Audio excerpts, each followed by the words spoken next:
The Democrat Party has for decades systematically grown and weaponized the administrative state against the American people, and the American people have had enough of it. Nothing excites me more than the thought of President Trump initiating the largest deportation operation in American history. I'd like to remind the committee that the purpose of our immigration system is for the benefit of American citizens, not foreigners or anybody else. MAGA star absolutely humiliated Jasmine Crocket in Congress, ripping apart her emotional pleas with cold, brutal precision.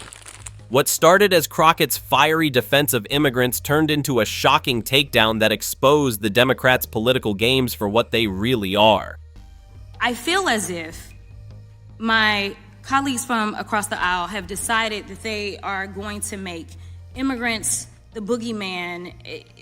It's insanity to me, but they also are showing compassion for victims, which they should, but they have no compassion for people that are contributing to making us great in this country.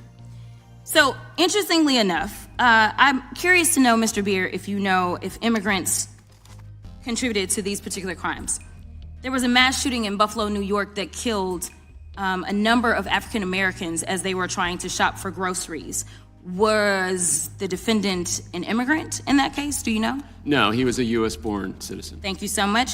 Charleston, South Carolina, there were black churchgoers trying to praise the Lord.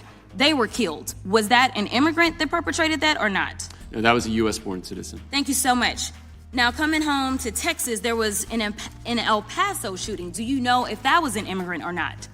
No, they were targeting immigrants in that case. In fact, each of these cases, it was white supremacists. And so the last unanimous consent that I'd asked for is this article that states that white supremacists behind over 80% of extremism-related U.S. murders in 2022.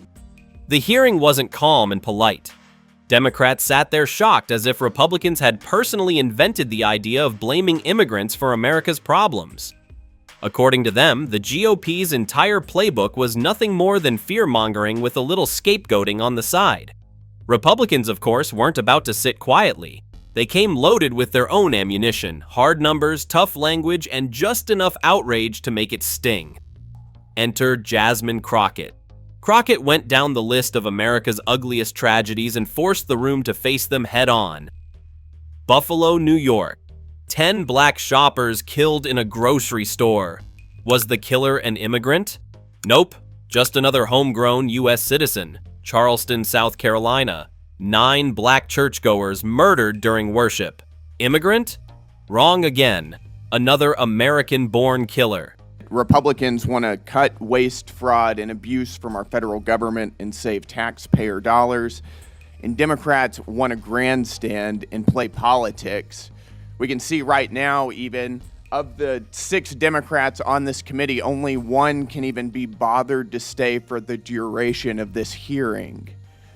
All we've heard about for most of this hearing from the other side of the aisle is Elon Musk, unelected bureaucrat.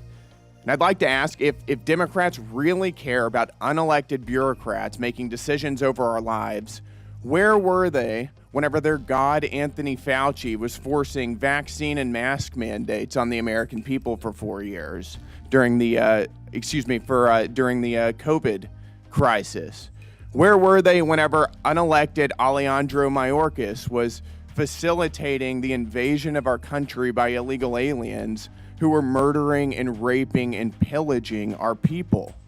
Where were they whenever the Secretary of Education, unelected Cardona, targeted states and schools and people who were disagreed with his view of the radical left's transgender ideology? Where were they whenever Gary Gensler, former chairman of the SEC, also unelected, was lawlessly thwarting the development of financial markets, particularly in the crypto space, by lawlessly pursuing regulation via enforcement? They were nowhere to be seen because they don't care, because all of those things benefited their side of the aisle at the expense of ours. Nothing excites me more than the thought of President Trump initiating the largest deportation operation in American history. I'd like to remind the committee that the purpose of our immigration system is for the benefit of American citizens, not foreigners or anybody else.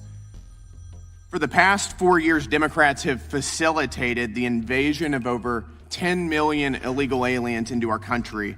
Open borders grow the welfare state, they depress American wages, strain our education and healthcare system, price our working class out of owning a home, and flood our communities with violence and drugs. Mr. Beer, and as well as my colleagues on the other side of the aisle, you're intellectualizing about illegal alien crime notwithstanding. I'd like to remind you that the correct number of American citizens murdered or raped by illegal aliens is 0. Americans have learned firsthand that importing the third world will turn America into the third world. So in light of the chaos of the past 4 years, the question that has come up earlier is, why are our Democrat colleagues so determined to flood our country with millions of illegal aliens? And I'd like to suggest that perhaps it's because they benefit from it politically. Remember that every state is apportioned congressional seats based on population, not based on citizenship. Counting non-citizens in congressional apportionment has resulted in more seats for blue states and fewer congressional seats for red states. For instance, excluding non-citizens, California would have an estimated 3 fewer congressional seats. In Ohio, Pennsylvania, and West Virginia, traditionally red states would each have an estimated 1 additional seat. Right now, in a political environment where Republicans have a 2-seat majority in the House of Representatives, the presence of millions of illegal aliens in America could quite literally change the balance of power in our country. But the problem doesn't stop at congressional apportionment. The ultimate goal of mass illegal immigration is mass amnesty and citizenship for illegal aliens, which of course means ultimately allowing them to vote. And that's not a conspiracy theory either.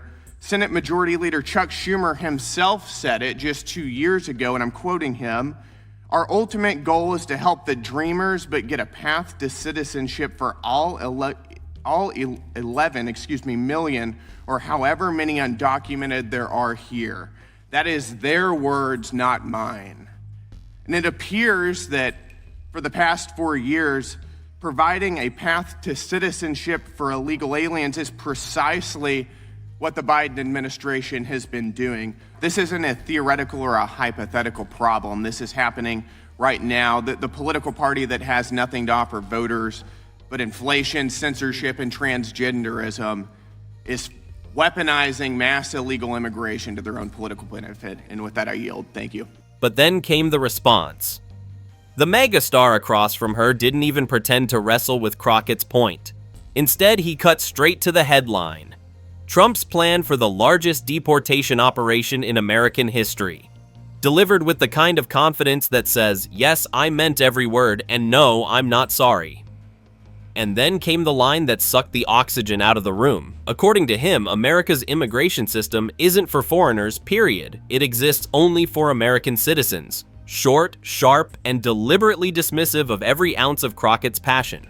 The message couldn't have been clearer if it had been written in bold on a billboard. If you're not a citizen, the system isn't yours. End of story. But of course, he wasn't done. He accused Democrats of orchestrating what he called nothing less than a 10 million strong invasion over the last 4 years. Not immigration, not migration, invasion. Seats in the House, he reminded everyone, aren't based on citizenship, they're based on population. California, thanks to its massive undocumented population, ends up with 3 extra seats in Congress. Meanwhile, red states like Ohio, Pennsylvania, and West Virginia, they each lose a seat. Suddenly, it wasn't just a border issue, it was a power grab. And he didn't stop there. He pointed out that Republicans hold a razor-thin majority of just 2 seats in the House. That's all that separates one party's agenda from the other. The Constitution did not create an unelected, unaccountable 4th branch of government in the administrative state. The American people know this. My colleague Brian Jack discussed some of the opinion polls recently. We are doing, and President Trump is doing exactly what he was elected to do. And that's why he's polling at a 53% approval rating, higher than he was at any point during his first administration. The climax was brutal. The MAGA star didn't just push back. He mocked the very idea of democratic compassion, exposing it as nothing more than political greed dressed up in sympathy. He claimed immigration had become their cover for failure, inflation left unchecked, censorship running wild, and cultural battles like transgender debates used as shiny distractions. Then he flipped Crockett's entire argument on its head. The real threat wasn't immigrants, it was the party exploiting them for power. Like this video and subscribe to the channel to get more updates.